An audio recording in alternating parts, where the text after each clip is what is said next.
Hindi kasundo ni ultimate singer-songwriter Oji Alcacid ang fiancé ng kanyang anak na si Leila Alcacid noong una niya itong makilala. Inamin ni Oji na isa sa mga rason kung bakit hindi siya comfortable sa partner ni Leila na si Mito Fabia, o mas kilala bilang Curtis Smith sa music industry, ay dahil parang hindi pa niya ito matanggap.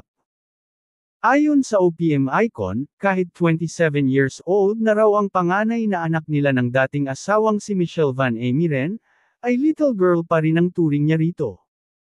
Sa katunayan, parang ang feeling niya ay hindi pa talaga siya handa sa pagpapakasal ni Leila, kahit pa nga nasa tamang edad na rin ang dalaga para bumuo ng sariling pamilya.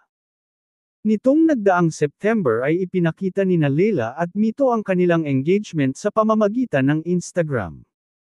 Say ni Leila sa caption ng kanyang post, "The most special anniversary gift." Sa isang picture na ibinahagi niya sa IG kasama ang fiancé, ay makikita ang kanyang daliri suot ang engagement ring. Sa Tuesday episode ng Fast Talk with Boy Abunda, ay natanong kung handa na ba si Oji na ihatid sa altar si Leila. Ani Oji, "Oo, yes."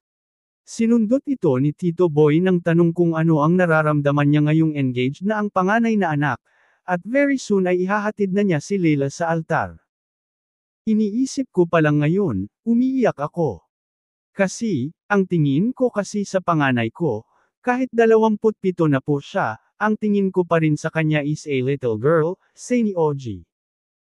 Pero proud naman siya sa engaged couple dahil nakikita niya ang mga ito na nagmamahalan at responsable sa kanilang relasyon. Pagmamalaki pa ni Oji sa future husband ni Leila, "He's a very nice man." Revelasyon pa ni Oji, hindi sila okay noong una ni Mito. Aniya, "We didn't start off on the right foot nung simula, but we understand each other. We communicate well. Saludo ako sa kanya sa pag-aalaga niya sa anak ko." Sa isang panayam kay Oji, inamin niyang totoong na-hurt siya noong magdesisyon si Leila na makipag-live-in na kay Mito.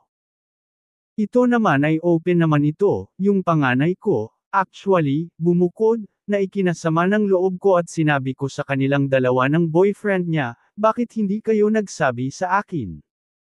Alam mo naman ang kabataan, hindi magsasabi yan at lalo mong pipigilan, gagawin pa rin nila," lahad ni Oji.